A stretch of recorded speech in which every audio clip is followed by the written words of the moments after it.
paguyuban kita ini nggak ada SK Menkumhamnya. Ini adalah paguyuban yang ilegal. Intinya adalah jaksa, Pak, ini baru pertama kali yang kita jalankan, ya ini Bapak. Sejarah pertama orang yang membuat paguyuban itu cuma ada 2. Kami yang. Dan itu kami yang mengarahkan bikin paguyuban. Anda percaya omongan orang yang pernah menjerumuskan Anda? Mengatakan bahwa ini adalah trading, real trading, pasti cuan, ternyatanya Anda berada di titik ini? Atau Anda ngomongin omongan saya yang sampai sekarang masih belum pernah bleset?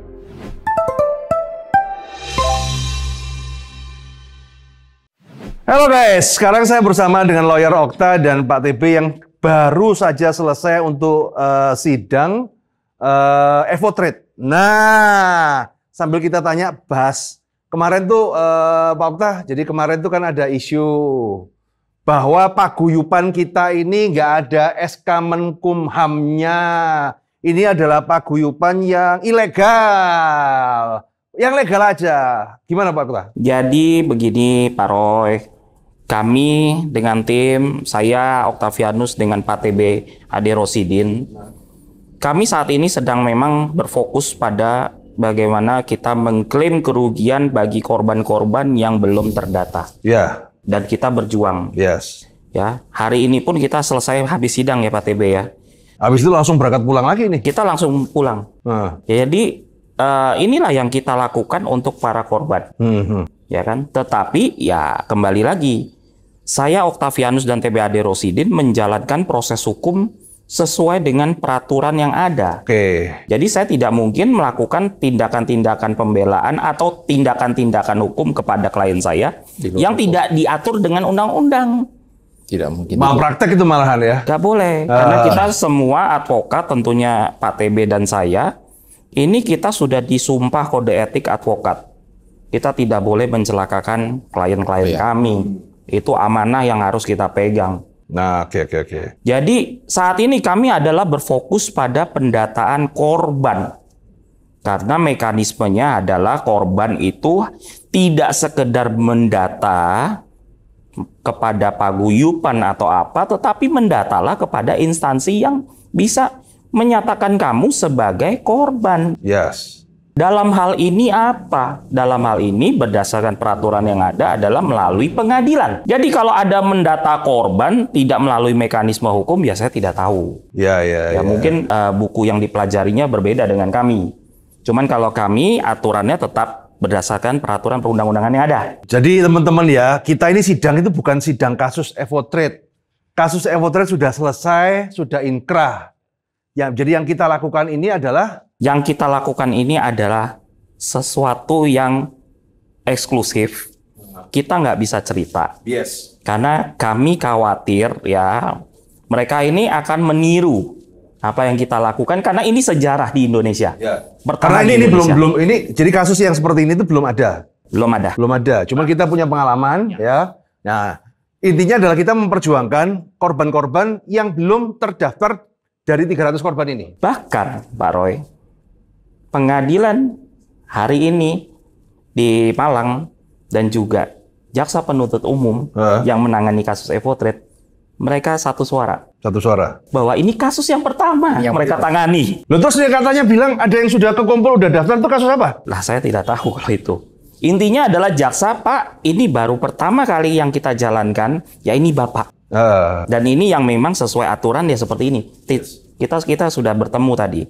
Nah, maksud saya tidak mau berbicara sesuatu yang masih jauh ke belakang. Ya kan? Jadi kami ini sedang dalam proses persidangan dan juga saya juga sudah bertanya dengan jaksa penuntut umum bahwa belum ada pembicaraan menggunakan mekanisme pengembalian seperti apa. Saya habis ketemu dengan jaksa penuntut umumnya. Lalu buat apa kita ngomong sesuatu yang memang belum diumumkan oleh pihak kejaksaan? Kita nggak mau mendahului dari pihak kejaksaan. Cuman buat bagi para korban yang mendata kepada kami, nggak usah khawatir kalau memang melalui mekanisme paguyuban ya. Kita dari 21 Maret 2023, artinya SK Kemenkumham kita juga punya paguyuban. Punya. Jadi paguyuban kita sudah ada SK Menkumhamnya loh. Sudah punya SK Kemenkumham. Bahkan jujur sajalah, jujur Pak Roy. Ya. Sejarah pertama orang yang membuat paguyuban itu cuma ada 2. Ya. Setuju apa nggak setuju? Setuju ya. Satu Viral Blast, yang kedua Fahrenheit melalui Solidaritas Investor Fahrenheit. Pak Hendra.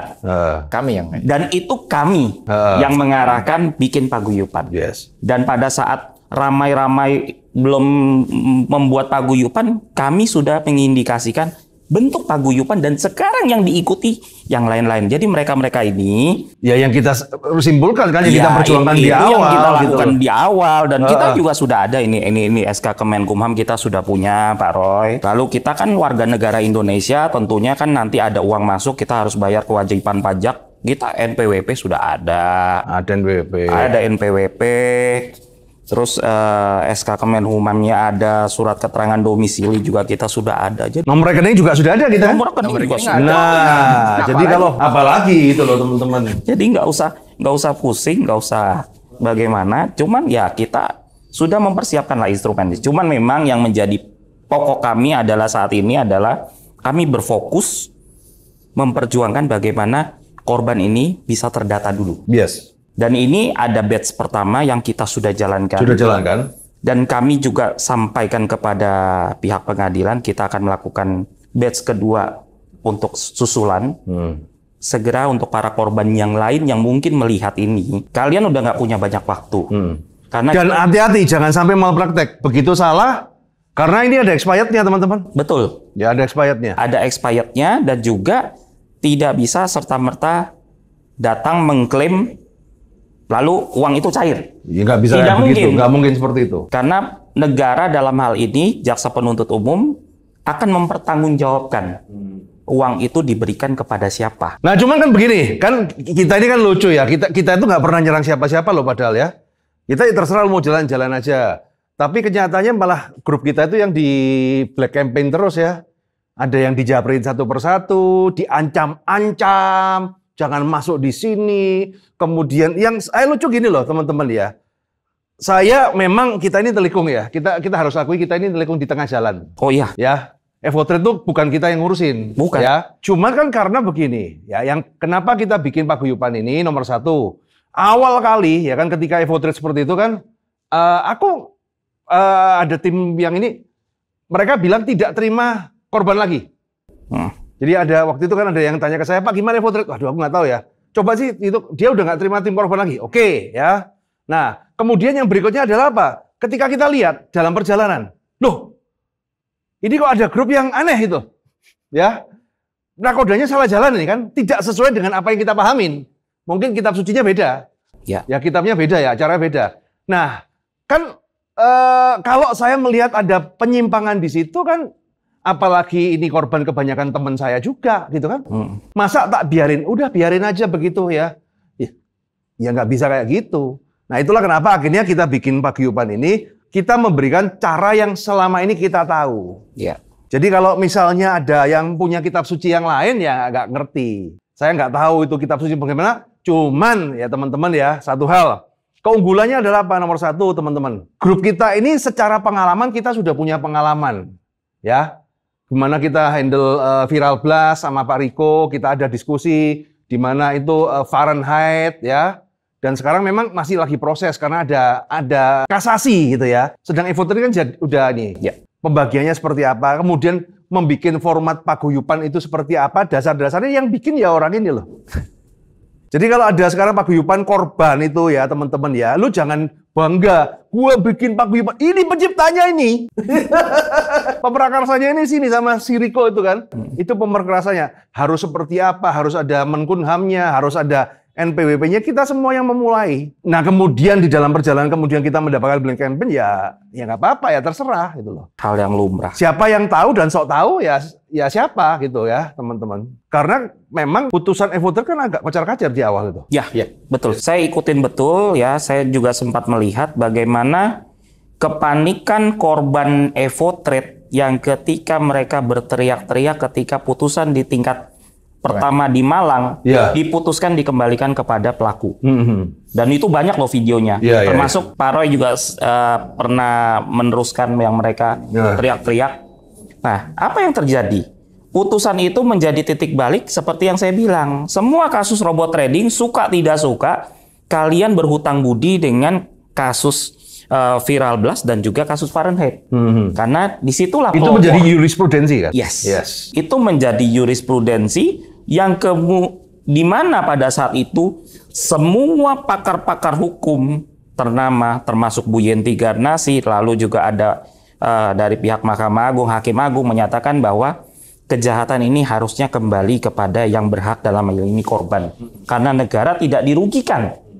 Dan inilah yang menjadi titik balik dari semua kasus kejahatan investasi. Jadi coba kalau nggak ada kasus Viral Blast dan ya mungkin Anda sekarang nangis tuh.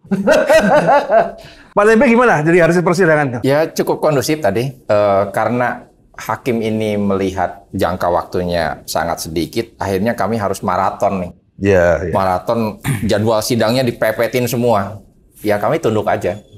Dan dalam sejarah nih, Pak TB dan saya, dalam satu perkara dalam sehari kita sidang 3 kali ya Pak ya? 3. Dalam seminggu kita sidang 3 kali, maraton. Dan itu sudah ditetapkan nama majelisnya. Karena ada batas waktu. Ada batas waktu. Nah kemudian kalau ada yang masih ngumpul-ngumpulin ya kan, setahu kita, belum ada loh paguyuban lain yang mengklaim sama tuh. Belum ada. Belum ada. Nah terus kemudian, jadi teman-teman ya, kadang-kadang kita itu diselewengkan teman-teman. Ya kan, diselewengkan adalah apa? Oh, ikut grup ini aja sudah putusan. Itu baru sidang. Bukan kayak gitu. Putusannya sudah selesai semua.